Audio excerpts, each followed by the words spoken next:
Kau tahu tak benda yang paling best bila tengok cerita Korea ni? Bila tengok dia orang punya scenery cantik-cantik. Lepas tu tengok pula muka heroine dia cantik-cantik, manis-manis. Dan satu lagi bila layan ramen sambil tengok cerita Korea. Makan Korean spicy chicken ramen ni sambil layan Dream to You, sebuah drama Korea yang ada dekat View sekarang. So cerita Dream to You ni dia mengisahkan tentang seorang lelaki bernama Woo Soo Bin, seorang pengarah filem muda yang baru menang sebuah anugerah dalam satu festival filem. Pas dia menang anugerah tu, dia balik semula ke kampung halaman dia dekat Korea, satu kawasan perkampungan kecil lah. Dia balik ke kampung tu semata-mata nak cari balik, nak jumpa balik dengan ex-girlfriend dia, cinta pertama dia, seorang gadis bernama Jo Yi Jae. Di mana gadis ni lah orang pertama dia kongsikan cita-cita dia, impian untuk jadi seorang pengarah filem. Walaupun dah berjaya, dia masih ingatkan girlfriend lama dia ni. Betapa specialnya gadis bernama Jo Yi Jae ni dalam hidup Woo Soo Bin. So pada awalnya Jo Yi Jae ni yang ambitious nak jadi seorang pengarah. Tapi bila dia orang ni dah dewasa, Jo Yi Jae ni tak berjaya macam si Woo Soo Bin lah.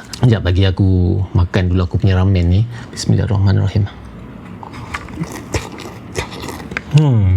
So balik pada cerita Dream to You ni, Woo Soo Bin ni balik semula ke kampung dia nak jumpa si Jo Yi Jae ni. Tiba-tiba dia muncul dan bawa kenangan lama datang semula kepada kedua-dua individu ni. Tapi sekarang Jo Yi Jae dah berubah sikit lah. Tak semudah tu untuk Woo Soo Bin dekat dengan dia. Tapi yang menarik cerita ni bila tengok watak Jo Yi Jae ni sendiri. Watak seorang perempuan yang aku boleh cakap agak kental lah. Jiwa dia agak kental, keras sikit. Jiwa budak-budak kampung yang nakal-nakal. Dan Woo Soo Bin ni pula nampak macam sangat cool, macho-macho punya style. Tambah-tambah pula dulu diorang ni ada persamaan yang membuatkan diorang ni rapat. Tapi seorang ni berjaya dan seorang lagi ni boleh cakap dia punya impian dia tak tercapai lah. Tapi benda inilah yang akan buatkan diorang punya hubungan ni makin baik. Benda yang selama ni mungkin berselirat akan dirungkai perlahan-lahan. Hai, sedap pula ramen ni. Sekejap bagi aku makan satu lagi.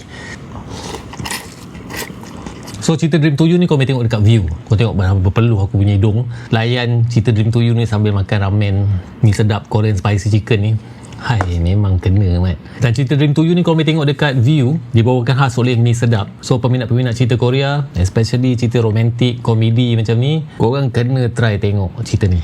Memang aku boleh cakap bersemut lah. Tapi yang single lah masalah sikit. Mungkin sakit hati sikit lah bila tengok cerita ni. So aku nak tanya korang yang tengah layan cerita Dream to You ni, cuba share sikit pendapat korang. Bagi aku habiskan dulu aku punya Korean spicy chicken Mi Sedap ni. Nyaman.